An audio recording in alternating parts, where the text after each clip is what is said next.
El tema que vamos a desarrollar tiene cierta relación con lo que hace 2 días nos hablaba el doctor Christian Anderberg sobre los problemas mecánicos versus los problemas biológicos del hueso. Y tratando de buscar la solución, se cambiaban varios implantes y el pobre hueso evolucionaba siempre al fracaso. Nos hizo parecer a aquellos padres que tratando de buscar el hijo hombre tienen 3, 4, 5 hijas y nunca lo encuentran.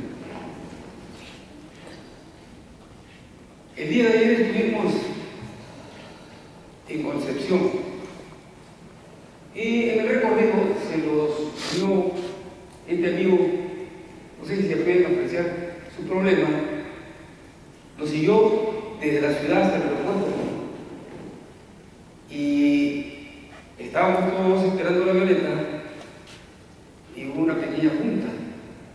Algunos opinaban déjenlo ahí, otros decían córtenle las 3 patas para que parezca un perro salchicha. Estaba nuestro amigo José Carlos Giovanni conmigo y vamos a hacerle alargamiento. Él decía transficiante, yo le decía pero muy incómodo, vamos a hacer un no transficiante.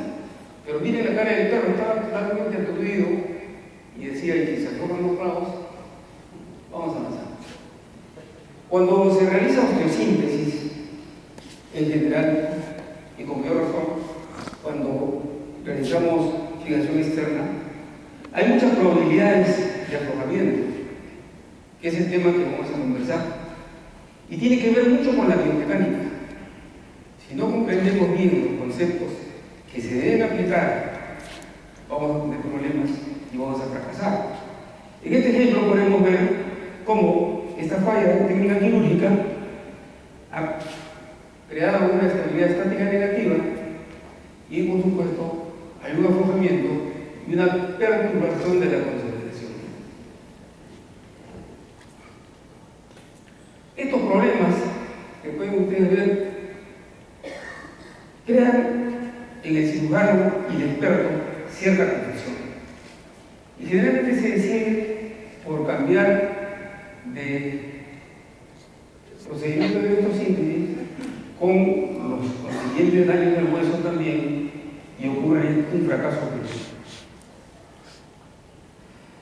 En fijación externa, generalmente se piensa que el aflojamiento de los clavos se debe a la elevada revoluciones del perforador, lo cual no siempre es cierto, porque si ustedes observan los fijadores de cualquier montaje se aflojan algunos clavos y no todos. Si fueran las revoluciones del perforador se aflojarían todos los clavos. También se pensó que se debía a la forma de los clavos y hasta que se pensó también que se debía a la composición del material de los mismos. Pero no se consideró el problema biomecánico. Hay un principio en biomecánica que dice que todo hueso que es sometido a una carga cíclica va a responder con una reabsorción ósea, una osteólisis responsable del aflojamiento, que secundariamente se puede infectar.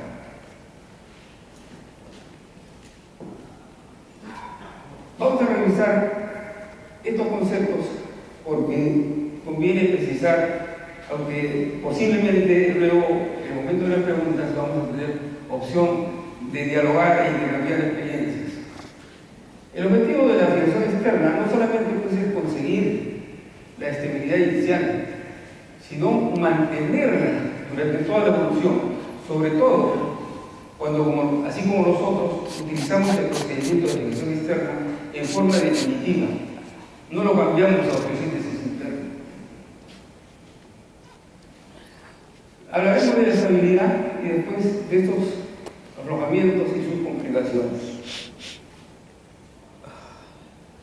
Todos conocemos el concepto de estabilidad, es un estado de equilibrio, pero sí debemos precisar que biomecánicamente hay 2 tipos de estabilidad, una llamada estática y otra llamada dinámica. las cuales debemos considerar siempre. ¿Qué cosa es una estabilidad estática? Esta estabilidad estática puede ser de tres tipos, pero la que nos interesa cuando hacemos fijación externa es la estabilidad estática positiva y evitar en lo posible esta estabilidad estática negativa. ¿Cuándo es una y cuándo es otra? Será positiva cuando el cuerpo que se encuentra en reposo requiere una gran fuerza para movilizar. En cambio, será negativa cuando el cuerpo es fácilmente movible. Esto sería entonces lo que se llama estabilidad estática absoluta y lo que se llama estabilidad estática relativa, pero no nos dicen de la estabilidad dinámica.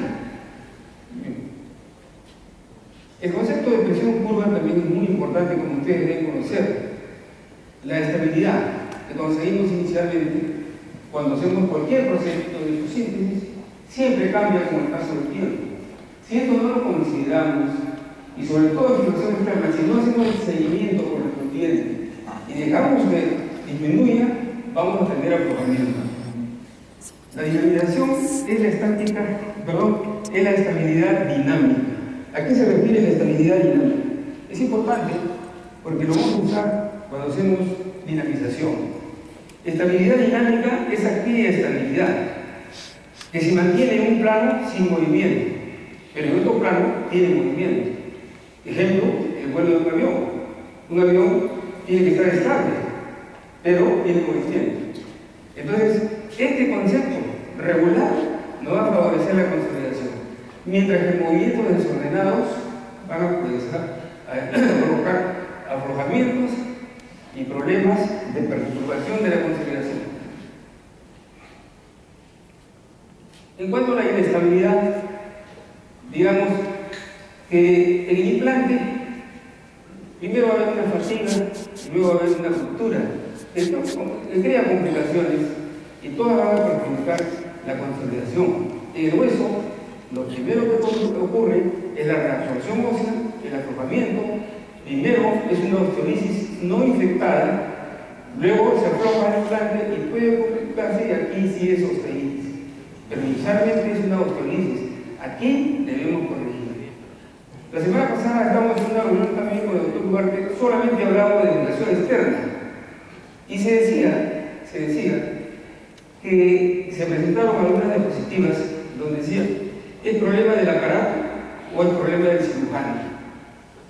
El aparato, si es mal utilizado, siempre va a fracasar.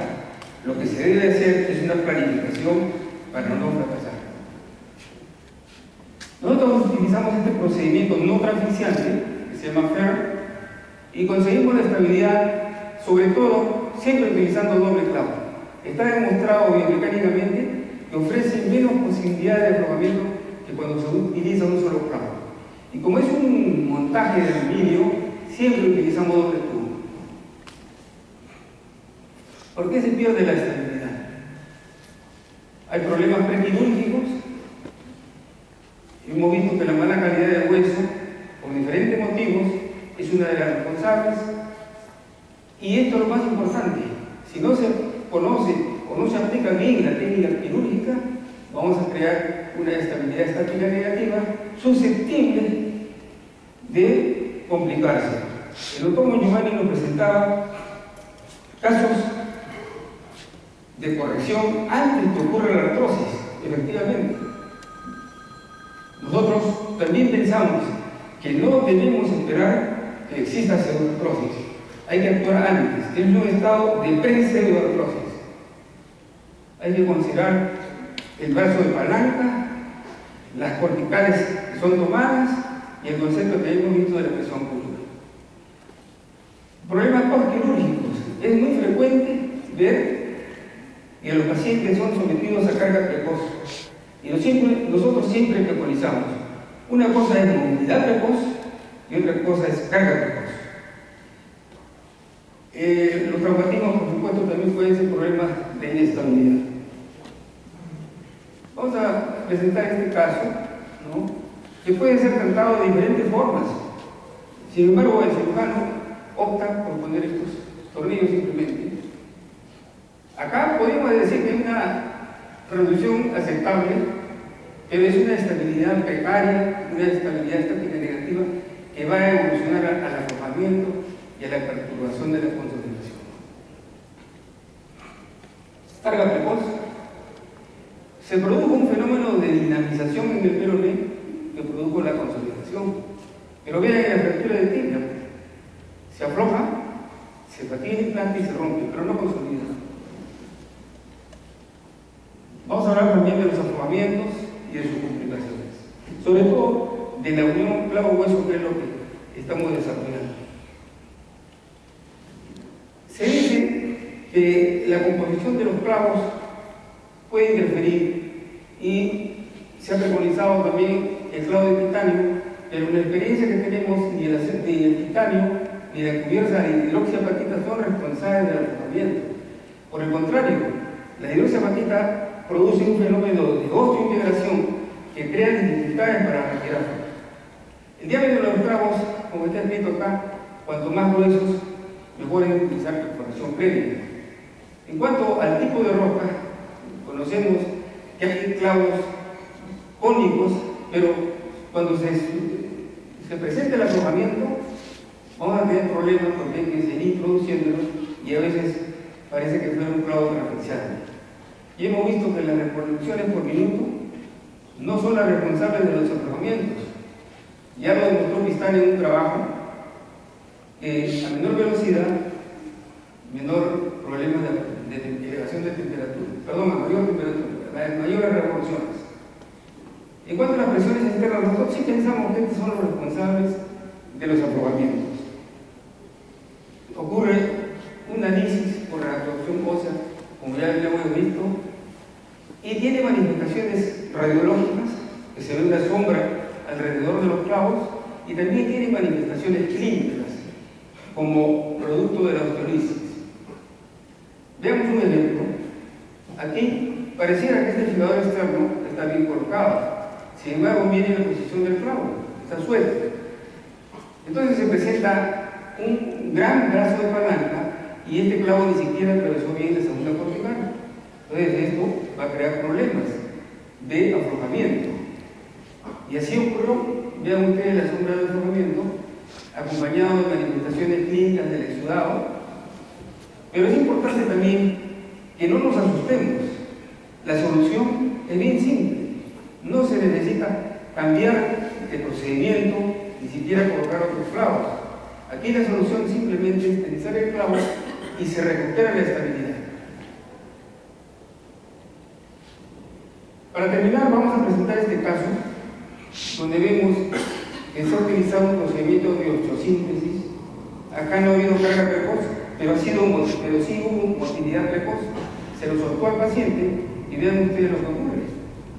Entonces, este problema es una consecuencia biomecánica por inestabilidad. Este es un problema entonces biomecánico y no va a ir a la consolidación. Entonces la solución también tiene que ser biomecánica para recuperar la estabilidad, para que haya mejoría clínica y para que evolucione la consolidación. Este procedimiento invitaba a retirar el implante y colocar otro. Sin embargo, en nuestra planificación preferimos no retirarlo precisamente para no desvitalizar el hueso, porque suponíamos que ya había una cobertura de hueso. Efectivamente, utilizamos sin retirar la placa y alrededor, al costado de los tornillos, incrementamos la estabilidad con este procedimiento de fijación externa, tanto en el radio como en el cúbito. Vean ustedes, se restablece la estabilidad y se recupera la deformación.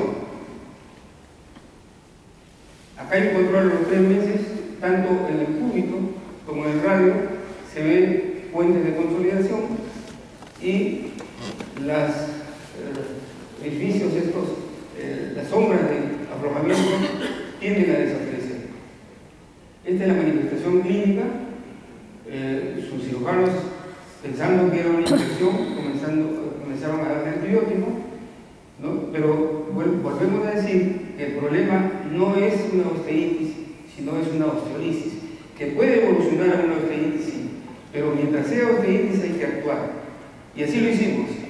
Vean ustedes, al sexto día hay menores signos inflamatorios, menor secreción serohepática, no le dimos antibióticos, y aquí los controles a la cuarta semana ya no existe secreción serohepática, y como vemos en la radiografía, se va recuperando la consolidación.